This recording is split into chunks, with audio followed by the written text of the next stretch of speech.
తెలుగు చిత్ర పరిశ్రమ అందరికీ అన్నం పెడదు, అందరిని తీసుకుంటుంది.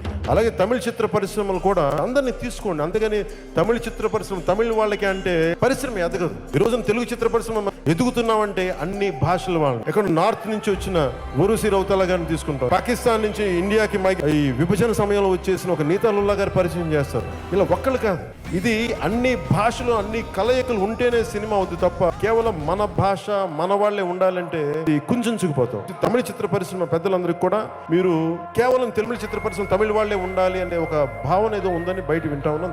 చిన్న స్వభావం నుంచి బయటకు వచ్చి మరింత విస్తృత పరిధిలో మీరు కూడా RRR లాంటి సినిమాలని మీరు ప్రపంచ ప్రఖ్యాత సినిమాలు తీయాలి అంటే నేను ఎందుకు చెప్తున్నానంటే పరిధి పెంచుకుంటూ వెళ్దాం. ప్రాంతం, కులం, మతం మనది అనుకుంటే మనుషులు చిన్నోళ్ళం అయిపోతాం. ఒక కళాకారుడికి కులం, మతం, ప్రాంతం ఉంటే పరిశ్రమ అది. దాన్ని దాటి ఆలోచించాలని తమిళ చిత్ర పరిశ్రమలోని పెద్దలకు కూడా నేను విన్నపం చేసుకుంటున్నాను. సబ్స్క్రైబ్ ఫర్ మోర్ మూవీ ముచ్చట్లు.